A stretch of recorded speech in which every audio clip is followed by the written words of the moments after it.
एक बार एक आदमी ने नारद मुनि से पूछा कि मेरे भाग्य में कितना धन है। नारद मुनि ने कहा, भगवान विष्णु से पूछकर मैं तुम्हें कल बताऊंगा। अगले दिन नारद मुनि ने कहा, तुम्हारे भाग्य में रोज 1 रुपया है। वह आदमी बहुत खुश रहने लगा। उसकी ज़रूरतें 1 रुपये में पूरी हो जाती थीं। एक दिन उसके मित्र ने कहा कि मैं तुम्हारे सादगीपूर्ण जीवन को देखकर बहुत प्रभावित हुआ हूँ और अपनी बहन की शादी तुमसे करना चाहता हूँ। उस आदमी ने कहा, मेरी कमाई तो रोज की सिर्फ 1 रुपया है, इसको ध्यान में रखना, इसी से ही गुजर बसर करना पड़ेगा तुम्हारी बहन को। उसके मित्र ने कहा, कोई बात नहीं, मुझे ये रिश्ता मंजूर है।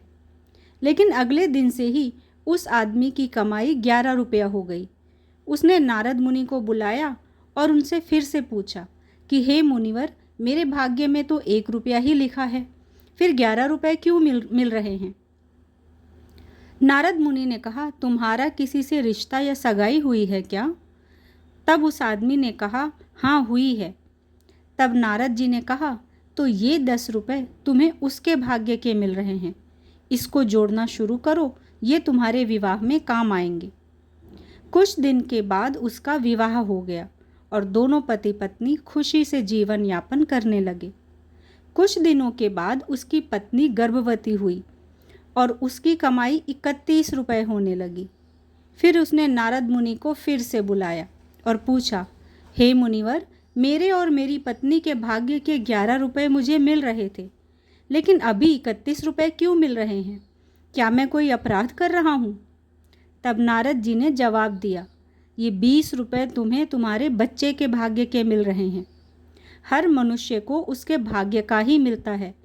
किसके भाग्य से घर में धन दौलत आती है ये कोई नहीं जानता। लेकिन मनुष्य अहंकार करता है कि मैंने बनाया, मैंने कमाया, ये मेरा है, मैं कमा रहा हूँ, मेरी वजह से हो रहा है। हम जो कुछ भी पा रहे हैं वो केवल हमारे प्रयासों का ही नहीं, हमारे परिवारजनों के भाग्य का भी परिणाम होता है। जब भी हमारे जीवन में सुख सुविधाएं आती हैं तो हमें ये नहीं मान लेना चाहिए कि सब कुछ हमने ही किया है। ईश्वर की कृपा और परिवार वालों की नियति भी इसमें भागीदार होती है।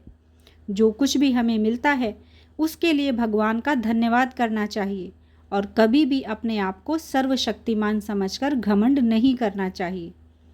यदि आपको ये कहानी पसंद आई हो तो वीडियो को लाइक और चैनल को सब्सक्राइब जरूर करें। धन्यवाद।